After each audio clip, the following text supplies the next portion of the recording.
გაფართოებული მანდატის პირობებში პირველად დროებითი საგამოძიებო კომისია გიორგი გახარიას 6 საათი უსმენდა. ამ 6-დან 4 საათი 2019 წლის 20 ივნისის მოვლენებს დაეთმო, სადაც შინაგან საქმეთა ყოფილი მინისტრი ამტკიცებდა, რომ აქციის დაშლისას რეზინის ტყუების გამოყენების ბრძანება მას არ გაუწია. ბრძანება სპეციალური საშუალებების გამოყენებასთან დაკავშირებით იმ შემთხვევებში, როდესაც ეს ეხებოდა ცრემლსადენ გაზს, გავეცი მე, იმ შემთხვევაში, როდესაც ეხებოდა წყლის ჭაობს, გავეცი მე, სხვა შემთხვევებში სპეციალური საშუალებების გამოყენების ბრძანება არც მე და არც ჩემს მოადგილეებს არ გაუციათ. მაგრამ თქვენთვის ცნობილია ვინ გასცა ეს ბრძანება, თუ თვითნებობას ჰქონდა ადგილზე? მე რომ ცოდნო და ცნობილი ყოფილიყო, რომ ასეთი ბრძანება არსებობდა, ან ვინმე გასცა, რა თქმა უნდა, მე ამას დაკითხვის დროს გამოძიებას შევატყობდი. შესაბამისად, სხვას თქვენ ადგილას ასეთი ბრძანება არ გაუწია. შესაბამისად, ამის შესახებ მე არ ვიცი. ეს იყო თვით მოგერიების კონტექსტში გამოყენებული ტყუება. გახარიას განცხადებების საგამოძიებო კომისიის წევრებისთვის ურთიერთგამომრიცხავი აღმოჩნდა. თეატრულუკიანმა აქციის დაშლის ცარიელი გეგმა წარადგინა, სადაც ისიც არ ეწერა, რომ 20 ივნისს სამართალდამცველებს რუსთაველის გამზირზე რეზინის ტყუები უნდა ჰქონოდათ. რაც 20 ივნისს ხდებოდა. იყავით თუ არა უშუალოდ პასუხისმგებელი ამ ყველაფერს. მეცდები ცოტა სწრაფად ვილაპარაკო, იმიტომ რომ რაღაც ბუქსაობთ რა. ბუქსაობთ თუ არ ბუქსაობთ, ამას მე გადავწყვეტ. ჩვენ დაგვჭირდება საღამომდე დრო, ვისხდებით აქ საღამომდე. თქვენ დააბრალეთ კონკრეტულ პოლიციელებს, რომ ბრძანების გარეშე ითავხედეს, ასე ვთქვათ და თვალები დათხარეს ვიღაცებს. თქვენ პოლიციელებს დააბრალეთ და ამ დროს ინტერვიუებში ყველგან ამბობთ, რომ მე გავეცი ეს ბრძანებაო და მე ვარ ყველაფერზე პასუხისმგებელიო. ისე ნუიზავთ, თითქოს ჩვენ დავთხარეთ ვიღაცას თვალები. ყველა ინტერვიუში, ოფიციალურ ჩვენებაშიც, ნათქვამი მაქვს, რომ სრული პასუხისმგებლობა, პოლიტიკური პასუხისმგებლობა, რაც იმ ღამეს მოხდა, არის ჩემს. არსა და აქ არ არის გათვალისწინებული, რომ ტყუები საერთოდ იქ უნდა ყოფილიყო. ამას ბრძანება არ ჭირდება, როდესაც იყენებენ თვით მოგერიების რეჟიმში. სათამაშოდ მომიყვანეთ კაცო აქ. სათამაშოა მაგა გომურის ამოთხრილი თვალი. შემოვედით თქვენთან და გითხარით, რომ გააჩერე რეზინის ტყუების სროლა.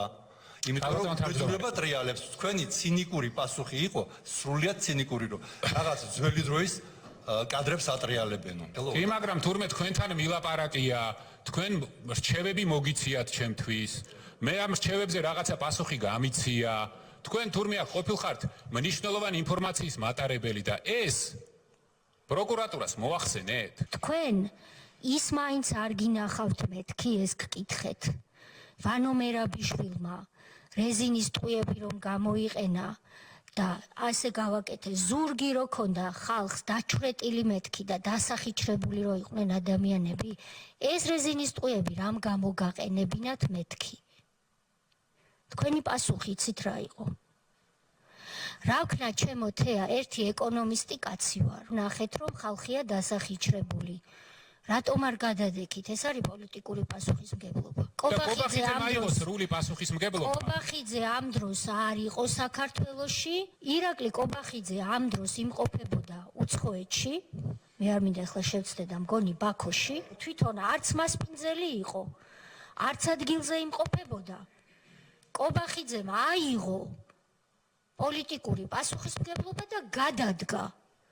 ერთადერთი ვინც არ გადადგა იყავით თქვენ და დღეს გვიყიჟინებთ, რომ მეო ავიღე პოლიტიკური პასუხისმგებლობაა და იქნება ამიხსნათ ეს რა არის. ხდომა ჩორჩანაში საგუშაგოს აგების საკითხით გაგრძელდა. კომისიის წევრმა და სახელმწიფო უსაფრთხოების სამსახურის ყოფილმა მაღალჩინოსანმა ალექსანდრე ტაბატაძემ იმ პერიოდში გიორგი გახარიას მიერ მიღებულ გადაწყვეტილებაზე და ამ გადაწყვეტილების მძიმე შედეგზე ისაუბრა.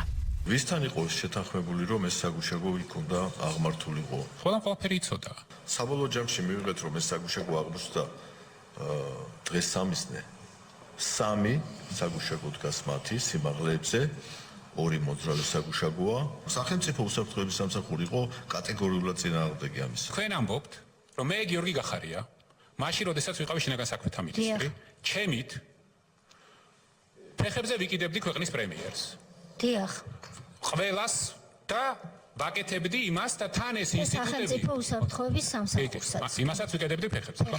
ესე იგი და ამას გეუბნებით ზუსტად. შეიძლება შემეძლო ბევრი რაღაცა, მაგრამ ასეთი ძლევამოსილი ვიყავი? ძლევამოსილი იყავით თუ არა? მე თუ მეკითხებით, მე დაგიდასტურებთ, რომ თქვენ იყავით რა შინაგან საქმეთა მინისტრი, თქვენ იყავით სუპერ ძლევამოსილი.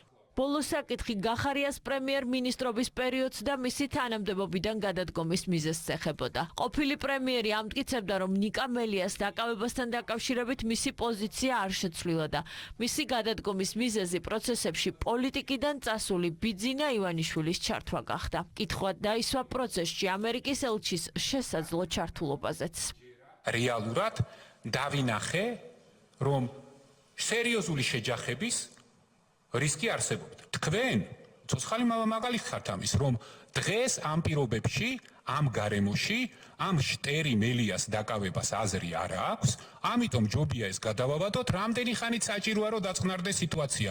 ციტირებ, თუ საჭიროა, თქვენ მოიწერეთ ეს, თუ საჭიროა ნაციონალური მოძრაობის ცენტრალურ ოფისს პენიტენციური დაწესებულების ნომერი მივანიჭოთ. დღესაც მივანიჭებდი დიდი სიამოვნებით, მაგრამ სხდომას რო იწევდით და ითხოვდით.